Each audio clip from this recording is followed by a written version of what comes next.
superviviente del intento de asesinato. ¿Qué ha pasado? Mi ex marido borracho llegó a casa en mitad de la noche mientras yo dormía. Estaba enfadado conmigo por alguna razón desconocida, y se puso encima de mí en la cama, y me estranguló hasta el punto de pensar que me había matado. Cuando volví en sí, estaba sentado a un lado de la cama llorando. Me había estrangulado tanto que tenía vasos sanguíneos rotos en los ojos. No volví a pasar otra noche bajo el mismo techo que él y nos divorciamos poco después.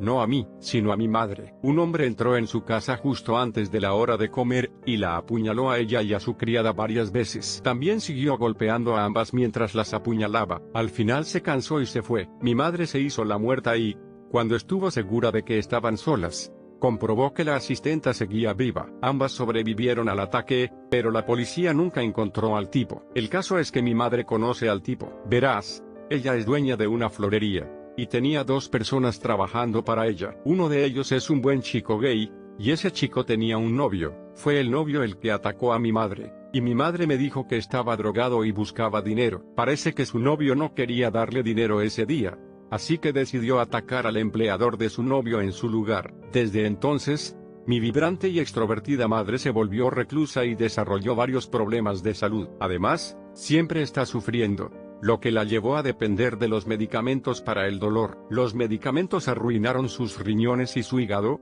y ahora está sometida a diálisis por ello.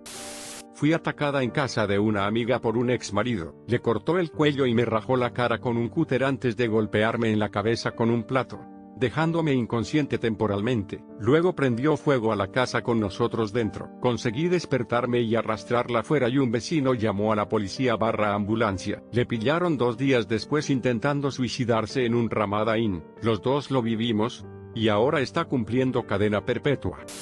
El año pasado, mi vecino conspiró para secuestrarnos y asesinarnos a mi mujer y a mí. Una mañana estaba trabajando desde casa, y oí que llamaban a la puerta a las 8 de la mañana. Al principio lo ignoré esperando que quien quiera que fuera se fuera. Al cabo de 1 minuto de llamar, abrí la puerta. Era mi vecino, con el que había hablado varias veces. Mi esposa estaba en el trabajo, y me di cuenta de que se sorprendió cuando abrí la puerta y no mi esposa. Esperaba que ella estuviera en casa y no yo. Se dio cuenta de que me había comprado un coche nuevo recientemente y me preguntó si podía enseñárselo. Intentó entrar, pero le pedí que diera la vuelta al garaje debido al COVID-19. Le mostré el coche y se comportó de forma extraña. Siempre tenía una mano en el bolsillo. Mi garaje es muy pequeño, así que estábamos muy cerca el uno del otro. Se acercaba cada vez más a mí, lo que me hacía sentir incómodo. Trajo una botella de Coca-Cola abierta, llena de un líquido de color canela, y dijo: te he traído una Coca-Cola. Rechacé la oferta. Después de unos minutos,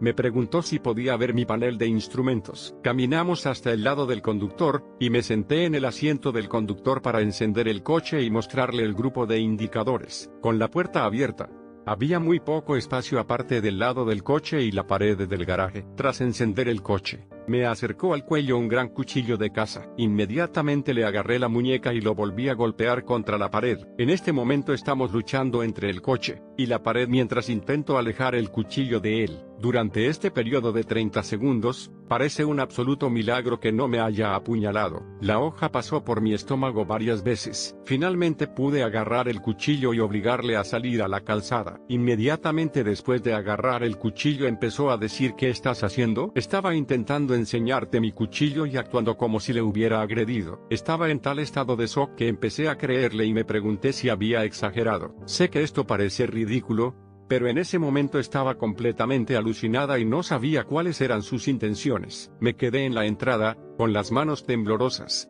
con el 911 marcado en mi teléfono, pero no hice la llamada. Actuó como si nada hubiera pasado y empezó a hacerme preguntas realmente sospechosas. ¿Tiene un sistema de seguridad? Mentí y dije que sí. Le pedí que se fuera a casa varias veces, y finalmente volvió a entrar en la casa pero no cerró la puerta principal del garaje. En ese momento tenía que ir al trabajo y empecé a prepararme. Me duché, me vestí, etc. Asumí que había vuelto a casa caminando. Después de prepararme salí y caminé alrededor de la casa hasta el garaje con una lata de masa de oso. Busqué en el garaje y me preocupó que todavía estuviera allí. Cuando empecé a subir a mi coche para irme, Vi a mi vecino tumbado detrás de unas cajas en el garaje, mirándome fijamente. Grité y corrí lo más rápido que pude hacia la puerta principal y llamé a la policía. La policía llegó rápidamente y mi vecino había desaparecido. Buscaron alrededor de su casa y de la mía pero no pudieron encontrarlo. Dijeron que se quedarían en la zona pero que se iban a ir por ahora. Mi casa está rodeada de bosques y tengo un gran porche trasero. Asustado, me coloqué en medio del porche mientras sostenía una masa de oso. Miré a mi alrededor y vi a mi vecino escondido en el bosque mirándome fijamente. Volví a entrar corriendo y llamé a la policía. Los policías llegaron rápidamente y apuntaron a mi vecino con sus armas y lo arrestaron. Más tarde dijo que solo intentaba asustarle. Encontraron el cuchillo, las bridas, el vodka y una nota que decía date la vuelta, y pon las manos en la espalda. Más tarde se descubrió que la botella de cocaína que quería que me bebiera contenía pesticidas. Estaba allí para asesinarme a mí o a mi mujer. Fue acusado de 3 delitos graves, y actualmente está a la espera de juicio. Sucedió durante mi primer año en la universidad. Vivía con 3 compañeros de habitación en mi residencia. A los pocos meses del primer semestre, uno de mis compañeros de habitación sufrió un colapso mental e intentó estrangularme mientras dormía. Me desperté con sus manos alrededor de mi garganta, su rodilla en mi pecho y una mirada desquiciada en su rostro. Intenté quitármelo de encima, le harán la cara, etc. Pero no conseguí nada. Mis ojos empezaron a oscurecerse. Mis manos se sentían de plomo. Estaba segura de que iba a morir. Afortunadamente, mi otro compañero de habitación no estaba dormido, sino que estaba tumbado bajo las sábanas mirando su teléfono. Los ruidos de nuestro forcejeo llamaron su atención y, tras ver lo que estaba ocurriendo, empujó al agresor y lo tiró al suelo. Entonces despertó al otro compañero de habitación, y juntos sujetaron al agresor en su cama y llamaron a la policía universitaria. La policía llegó unos 15 minutos más tarde y, tras contarles lo sucedido, llamaron a la policía de verdad. Mi compañero de habitación fue detenido y llevado a la comisaría, donde tuvo otra crisis nerviosa y mordió a uno de los policías. Después fue trasladado a un centro psiquiátrico. También fue expulsado de la universidad. Estaba esperando en la parada del autobús. Solo estábamos yo y una mujer mayor esperando allí. Había recibido una llamada telefónica de mi compañero unos momentos antes sobre que había habido un apuñalamiento y que me mantuviera a salvo.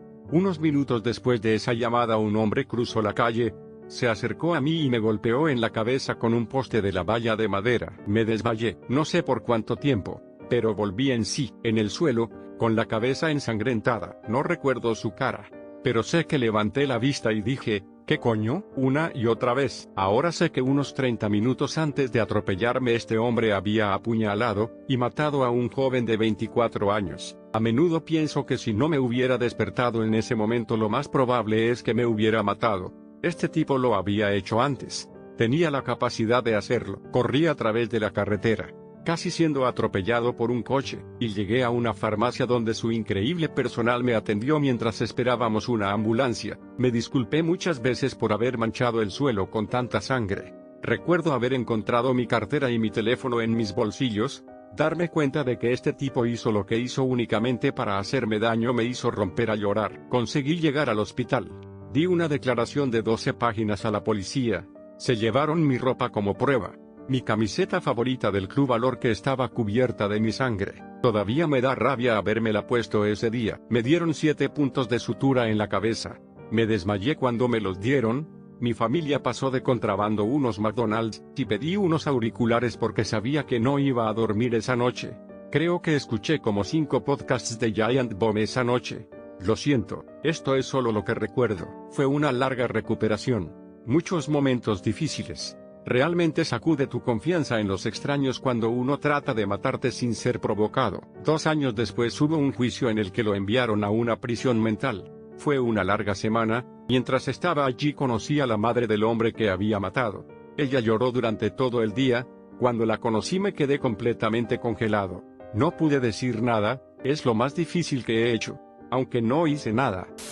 No es mi historia, sino la de mi prima. Estaba casada con un hombre loco. No voy a entrar en detalles sobre las formas en que era horrible, pero estaba loco. Además, antes de casarse con mi prima, tenía otra familia que murió en un incendio en su casa, sus 4 hijos y su anterior esposa. Todos nos sentíamos mal por él por sufrir una pérdida tan trágica, porque no sabíamos cómo era en su casa. Nunca sospechamos nada de eso. Solo pensamos que era una comedia. Bueno, finalmente mi prima decidió dejarlo. Tomó a sus 2 hijos y se mudó. Tuvo que irse abruptamente, así que le faltaban muchas cosas importantes. Tarjetas de la Seguridad Social, certificados de nacimiento, cosas así. Un día, después de que las cosas se enfriaran un poco entre ella y su ex, quedó en ir a su antigua casa y recoger el resto de sus cosas. Él le pidió que llevara a los niños, porque los echaba de menos. Por suerte, ella decidió que se quedaran en casa de su amigo. Ella fue a la casa, y él estaba absolutamente enfadado porque no había llevado a los niños. Le pegó 4 tiros a mi primo, y luego se pegó un tiro en la cabeza. Planeaba hacer un suicidio con toda la familia. Por eso quería a los niños allí. Mi prima recibió 2 disparos en el cuello, en la cara y en el brazo. Por alguna razón, ninguna de las balas tocó ninguna arteria importante ni nada. Pudo llegar a la casa de su vecino y recibir ayuda. Sobrevivió a un intento de suicidio por asesinato, y su ex no lo hizo. Todo eso me hace ver la tragedia del incendio de la casa bajo una luz diferente. Había una chica en el pueblo de la casa de vacaciones de mis padres que era conocida por tener problemas de salud mental. Mi familia nunca la juzgó por ello. Mis 2 padres son profesores y solían tratar con alumnos lentos que decían algunas cosas perversas de vez en cuando. Cuando tenía 2 años, mis padres se fueron de vacaciones y también la familia de esa niña tenía 12 años. Ambas familias estaban comiendo juntas y mis padres dejaron a la niña para que jugara conmigo. Cuando mi hermana, 9 años en ese momento, fue a buscarme, estaba siendo ahogada en un tanque de agua por dicha niña, que solo miraba a mi hermana sonriendo y diciendo cosas raras. Mi hermana gritó y mis padres, y la familia de la niña acudieron al rescate a tiempo para salvarme. No recuerdo nada de esto, así que lo único que sé es la historia que me contó mi familia varias veces. En realidad no he conocido a esta chica, ni he hablado nunca con su familia. Ambas familias siguen yendo de vacaciones al mismo pueblo al mismo tiempo, pero mis padres cortaron los lazos con ellos. Mientras cambiaba de lugar de trabajo, me quedaba con una prima mía en el nuevo lugar. Su exnovio psicótico, alcohólico, drogadicto y vicioso, al que acababa de echar de su casa, la acosaba. Me vio mudarme, supuso que yo era el nuevo novio, y me acechó una noche en la puerta de su casa, donde se abalanzó sobre mí por la espalda y me cortó el cuello. A pesar de perder grandes cantidades de sangre, no morí, ni siquiera me sentí tan mal.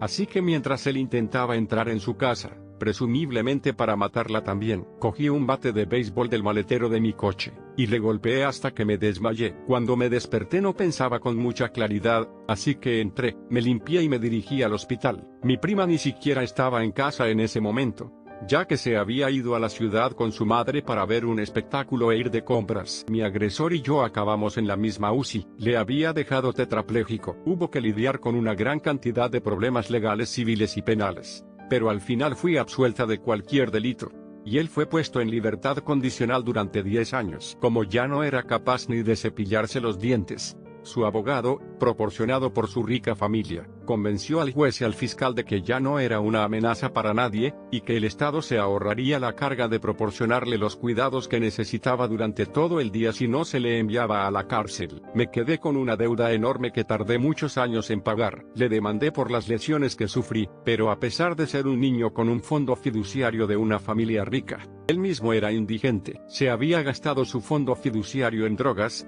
alcohol y juego, y no tenía nada. Su familia le proporcionó todo, incluido su abogado. Murió más o menos cuando terminó su libertad condicional.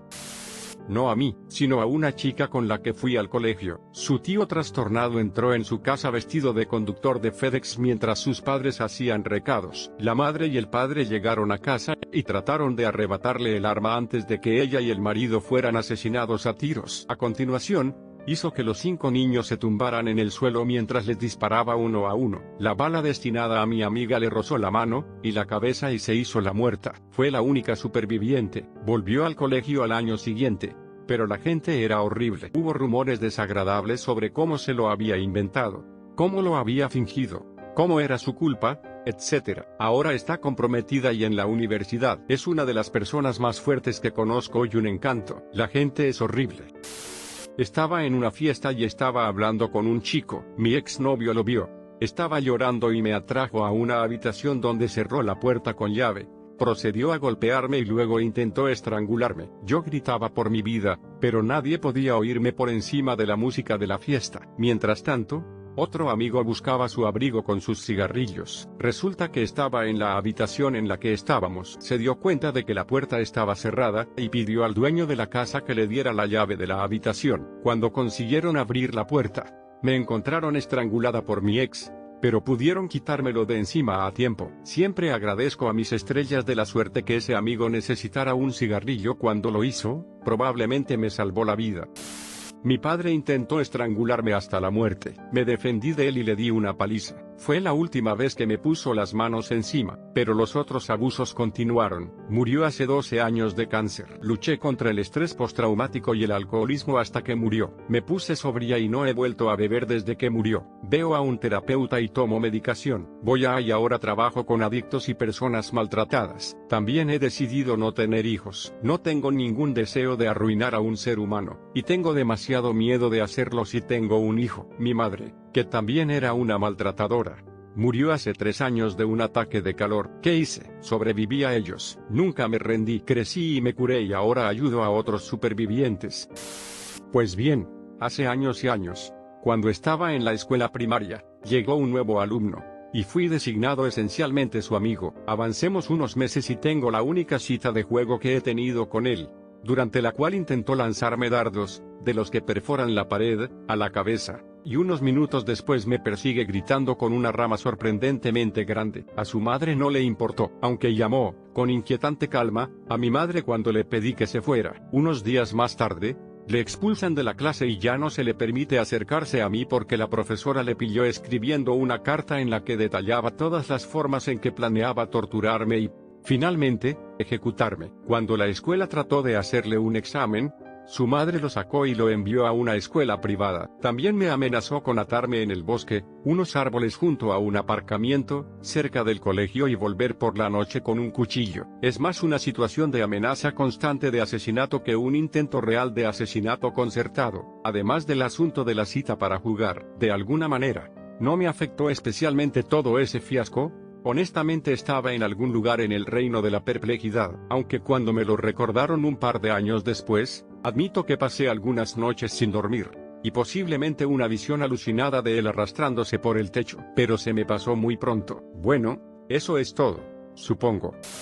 Los vecinos me oyeron a mí, y al agresor que vivía conmigo discutiendo y luchando, mientras me inmovilizaban contra la pared y me estrangulaban. Mis vecinos llamaron a la policía, que acudió, pero mi agresor les convenció de que era un malentendido y que todo había terminado. Se marcharon, pero uno de los policías tuvo un mal presentimiento y, según me dijo después, esperó fuera. Mi perpetrador se acercó a mí, arrastrando un cuchillo por la pared que hacía un sonido metálico espeluznante de película de terror, y yo grité. El policía tiró la puerta abajo, me salvó y arrestó a mi perpetrador. El perpetrador pasó 3 meses en un centro psiquiátrico porque admitió querer hacerme más daño. Para aclarar que digo porque no merecen ser reconocidos por su nombre, género o relación conmigo. Cuando crecí, uno de mis primos mayores era un auténtico sociópata. Estaba medicado por un trastorno de oposición desafiante. Algunas de las cosas más insignificantes que hacía eran hacer explotar orugas y ranas con petardos, guardar una pila de cuchillos bajo su cama, robar bicicletas, cosas de esa naturaleza. El cabrón incluso me robó mi tarjeta egipcia de Meu. Un día, cuando yo tenía unos de 9 a 10 años y él 12-13, estábamos jugando en su patio trasero con otros niños. Por alguna razón, cogió un hacha y me la lanzó tan fuerte como pudo. Pasó por encima de mi cabeza, y se alojó en el árbol que había detrás de mí. No me cabe duda de que me apuntaba a la cabeza y falló. Hasta hoy no sé por qué lo hizo. Desde entonces me mantengo alejado de él. No estaba enfadado conmigo ni nada, solo estábamos jugando. Últimamente no he oído hablar mucho de él, aparte de que un amigo común dejó de hablarle porque les hizo adictos a la coca, y que publica mucha mierda homófoba en las redes sociales.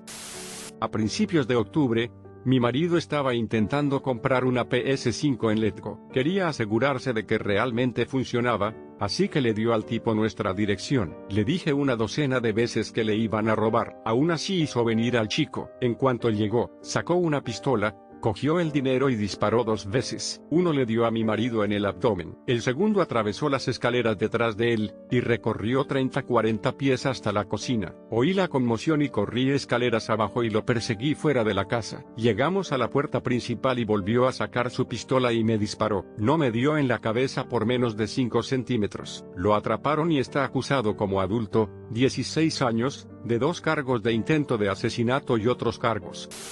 Cuando yo era un niño, mi padre tuvo una relación con una mujer bastante extraña, pero amable. Ella tenía un hijo, que era solo un par de años mayor que yo. En aquel momento no pensé en nada de su relación, pero viéndolo en retrospectiva era muy abusiva. Se peleaban a menudo, y la mayoría de las veces se volvían físicas, incluso cuando mi padre y yo estábamos presentes. El chico siempre intentaba empujarme y pegarme, pero yo nunca le decía nada a mi padre porque no quería arruinar su relación. Ahora es cuando mi memoria se vuelve confusa. Así que tomen los detalles con un grano de sal. Mi padre y su entonces novia estaban conversando, mientras yo y su hijo estábamos a unos metros de ellos. Una vez más intentó pegarme, y yo me senté encima de él para evitarlo. Yo era un niño muy gordo y él muy delgado, así que, a pesar de la diferencia de edad, esto funcionó. Le dije que me levantaría si me dejaba en paz y como prometió hacerlo, me senté a su lado. Procedió a ponerse encima de mí y a estrangularme. Recuerdo que intenté gritar para pedir ayuda y alcanzar a mi padre, pero no pude emitir ni un solo sonido y sentí que me alejaban de él. Estoy bastante seguro de que me desmayé después de eso, o al menos estuve muy cerca, porque después solo recuerdo que la novia de mi padre y su hijo ya no estaban. Nunca los volví a ver, aunque la última vez que oí hablar de ellos fue años más tarde, después de que mi padre recibiera una invitación antiboda de ella. Por lo que me dijo mi padre, ella estaba enfadada con su hijo, pero estaba aún más enfadada con mi padre por haber terminado la relación. Estoy bastante seguro de que no tenía intención de asesinarme realmente, pero, de nuevo, ¿cuál es la intención de intentar estrangular a un niño de 7 u 8 años? En general, esto fue sorprendentemente menos traumático de lo que uno piensa. Cuando vivía en el extranjero, un hombre entró en mi apartamento. Entró por la ventana de mi estudio sobre las 5:52:30 de la mañana. Por suerte, yo estaba despierto. Empezó a atacarme e intentó estrangularme. Pude luchar contra él, poniendo mis pies sobre su pecho y empujando con todas mis fuerzas. Esto sucedió varias veces. Lo único que decía era "te mueres, te mueres". Era delgado y no creo que estuviera muy preparado, y no creo que esperara que me defendiera. A mitad de camino, cuando me di cuenta de que no se rendía, fue cuando realmente empecé a asustarme, y a pensar que necesitaba un plan y salir de allí. Mi amigo vivía al lado, así que decidí que iba a salir corriendo. Una vez que me levanté, volvió a salir corriendo por la ventana. Cogí mis gafas y mi teléfono y corrí al apartamento de mi amiga. Por suerte, ella estaba despierta. Le conté lo sucedido y me dijo, "Tienes que llamar a la policía". Para entonces, el shock empezaba a hacerse presente y, por alguna razón,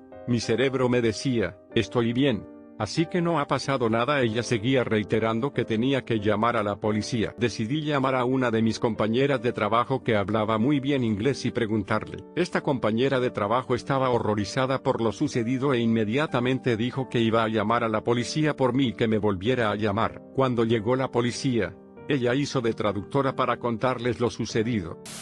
De acuerdo.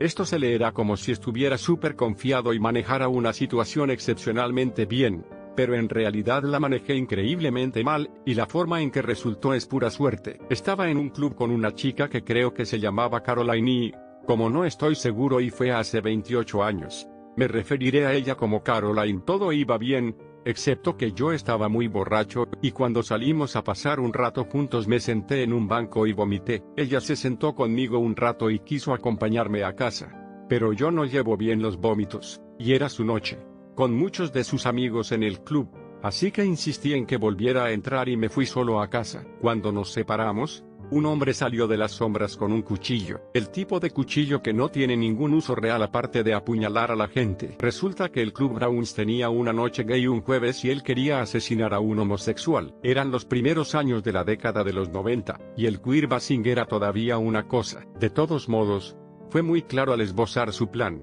y me explicó por qué iba a hacerlo y, en mi estado de embriaguez, intenté argumentar que el club no era un club gay, que yo no era gay y que, de todos modos, mira, Había estado allí con Caroline, él no tenía nada de eso. Se había puesto a trabajar en esto y estaba visiblemente temblando de excitación ansiosa. Iba a acuchillarme en la cara porque estaba dando dinero a un club que apoyaba la homosexualidad. Además, yo era inglés, lo que para su mente nacionalista escocesa era una prueba absoluta de que yo era homosexual. Argumenté que me estaba yendo del horrible lugar, alejándome, así que yo era el bueno y, no es mi mejor momento, ¿por qué no preocuparme por Caroline en su lugar? Ya que ella iba a volver a ir entonces con más dinero. Estaba muy borracho y, aunque reconocía perfectamente lo que estaba pasando, realmente no lo asociaba con ningún miedo real al resultado. Era un poco como ver una escena de un videojuego. De todos modos, este tipo me preguntó cuál era Caroline, y yo le dije toma, dame el cuchillo, yo lo haré, y lo hizo. Lo tiré al tejado y me fui a casa. Por la mañana lo recordé, pero ni siquiera estaba seguro de que hubiera sucedido realmente, pero esa noche me reuní con todo el mundo y me sentí una especie de héroe, aunque en realidad no lo era. Era un idiota. El punto culminante de la historia era que había arrojado el cuchillo a un canalón, era un tejado a dos aguas. Arrojar un cuchillo a él no era un método eficaz y fiable para deshacerse de él. Debería haber regresado, y luego me alejé muy tranquilamente. En realidad, me giré hacia donde había lanzado el cuchillo. Me sentí un poco mal y me olvidé por completo del tipo que iba a apuñalarme con él. Su decisión, al perder el cuchillo, de alejarse tranquilamente, me salvó mucho más que cualquiera de mis propias acciones, algunas de las cuales parecen increíblemente cobardes a la luz del día. Estaba en el ejército, como oficiales en formación que vivían en la base. Teníamos habitaciones individuales pero compartíamos las zonas comunes, 2 pasillos en cada piso de una torre con 4 por lado. Un viernes por la noche estaba durmiendo en mi habitación. Todos los demás habían salido a beber. Me quedé atrás como oficial a cargo, por lo que esencialmente tenía servicio. Un tipo de mi pasillo, con un presunto problema de alcoholismo, volvió totalmente borracho y tiró la puerta abajo. Me sacó de la cama y me retuvo a punta de rifle durante lo que pareció media hora. Otro vecino regresó y logró convencerlo de que se calmara. Mi cadena de mando me disuadió de presentar una denuncia oficial, ya que el tipo acababa de romper con su novia de la base. Me vi obligado a mediar con él en lugar de con el capellán de la base por una diferencia de personalidad. Poco después me dieron el alta médica con TEPT. Estaba en Tailandia, volviendo a mi apartamento desde una popular esquina de bares en Chiang Mai. Bajé por las mismas calles y callejones de siempre, atravesando el centro de la ciudad hasta llegar al borde del foso junto al Hospital Ram. Pasé por el colegio técnico y vi a un grupo de tíos colgados en la esquina. No le di importancia mientras entraba en el último callejón que me llevaría al foso y a mi apartamento. 2 ciclomotores me adelantaron y se metieron en un hueco a mi derecha. Y al pasar por él salieron disparados y me cortaron el paso. 4 tíos se bajaron de sus motos, y uno se acercó y me dijo ¿a dónde vas? Y me golpeó en la cara. Mientras pienso ¿de verdad este hijo de puta me acaba de dar un puñetazo en la cara? Miro hacia arriba y tiene el brazo levantado y sujetando algo, en un movimiento de balanceo, y yo hice lo único que podía, poner los brazos en alto para protegerme la cara, y gritar. Después de varios golpes en el brazo, intenté girarme y correr, pero sus compañeros estaban allí para detenerme y seguían cortando mi huida. Después de un par de minutos, podría haber sido menos, es todo un lío de la memoria. Todos saltaron en sus bicicletas y se sumergió. No tengo idea de por qué, tal vez fue mi grito. Y miré a mi brazo izquierdo, por debajo de la muñeca, estaba cortado por la mitad, uno de mis huesos completamente expuesto, con médula y todo, mi mano colgando inútilmente al final. E inmediatamente supe que estaba en la mierda aunque no sentía nada. Tengo una formación médica menor así que tomé nota de que no había arterias cortadas, pero estaba sangrando profusamente y necesitaba ayuda. Fui a la casa de huéspedes cercana y pedí ayuda a la encargada. La pobre parecía desmayada cuando me vio. Me subió a su coche y me llevó al Hospital Ram, que estaba a 100 metros de distancia. Resulta que lo que me lanzó el tipo era un machete, según el médico, pero yo pensaba que era un bastón o una vara de algún tipo. Así que esa es mi historia. Es importante que diga que me quedé en Tailandia durante un año después de este suceso. A pesar de las súplicas de mis amigos para que me fuera y volviera a casa, no iba a dejar que esa mierda me arruinara la oportunidad de toda una vida. De todos modos, ahora tengo la función completa del brazo y la mano. Y después de 4 años de beber para enterrar la memoria, estoy feliz de decir que empecé la terapia hace 6 meses, Dejé de beber por completo. Me diagnosticaron TEP. Y finalmente estoy abordando el demonio que se ha estado escondiendo en las profundidades de mi mente. Y ese hijo de puta tiene los días contados. Gracias por leer mi historia. Es una que recientemente he tenido el valor de contar en su totalidad, en lugar de hacerla pasar como la mierda pasa. Paz y amor. Redditors. Mi hermana y yo solíamos discutir mucho. Tuve una particularmente mala. Me retiré a mi habitación cuando empezó a ponerse violenta y física. Pensé que ella se llevaría la victoria. Cerré la puerta y me acosté, y acabé durmiendo la siesta. Me desperté un poco más tarde al oír que la puerta se abría, y mientras me orientaba me di cuenta de que estaba en mi habitación, rodeando la cama y dirigiéndose a mi ordenador, la única posesión de valor que tenía. La golpeé y le di una patada, más fuerte de lo que probablemente hubiera estado dispuesto a hacer estando realmente despierto. Se tambaleó hacia atrás y dejó caer algo. Me escupió algunas palabrotas y huyó cuando le grité repetidamente que se fuera a la mierda. Solo unos minutos después me di cuenta de que lo que se le había caído era un cuchillo, uno de los afilados cuchillos de cocina. Tenía una cama grande porque estaba libre, así que dormí en el lado más cercano a mi ordenador. Todavía no sé si ella iba a por el ordenador, o a por mí, pero, no mucho después de esto, se fue de paseo borracha con una amiga. Llamaron a la policía. Llamaron a nuestra madre desde la casa de su novio. La hermana intentó robar el coche del novio. Y mamá finalmente se lavó las manos con ella. Terminó yendo a una casa de acogida. O eso entendí. Tenía como 14 años en ese momento, más o menos. Yo tenía 16.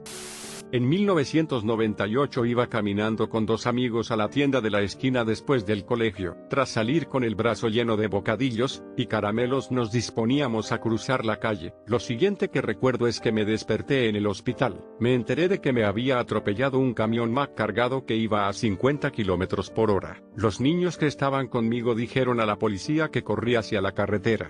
Me di la vuelta, me burlé de ellos y me atropellaron. Tenía 10 años. A los 20 años. Me enteré por un amigo común de que uno de los chicos que estaba conmigo me había empujado al tráfico. En aquel momento lo consideraba un buen amigo. Fue duro ir a la escuela pocas semanas después del incidente. Después de sufrir 2 fracturas de cráneo me recuperé bien, pero los rumores en la escuela, y el hecho de no saber nunca la verdad fueron problemáticos y me pesaron mucho. La persona que me empujó está ahora en prisión por cargos de agresión con agravantes. Por desgracia, no se le acusó ni se le juzgó por lo que me ocurrió. La policía local se niega a reabrir el caso 20 años después. Me sentiría mucho mejor si se hiciera justicia.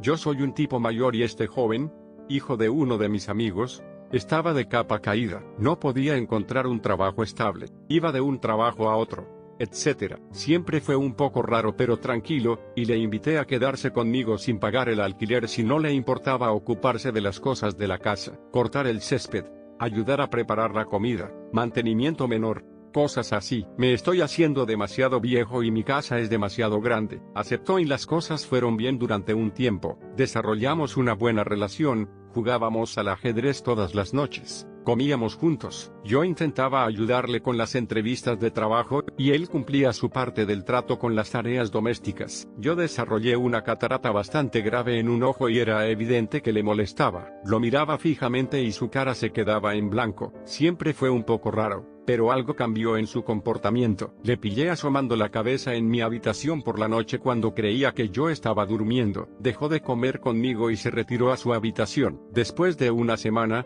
me desperté en medio de la noche. Sabía que estaba en mi habitación pero no podía verlo. ¿Conoces ese sexto sentido cuando puedes sentir que alguien está a tu lado? De repente, me tiraron de la cama y él estaba encima de mí, intentando asfixiarme con mis propias sábanas. Grité tan fuerte que los vecinos me oyeron y llamaron a la policía. Conseguí zafarme de su agarre y me encerré en el baño hasta que llegó la policía. El momento más aterrador de mi vida. Cuando lo arrestaron, no paraba de divagar sobre mi ojo, y las voces del cielo y el infierno. Lo último que supe es que estaba en un centro de salud mental.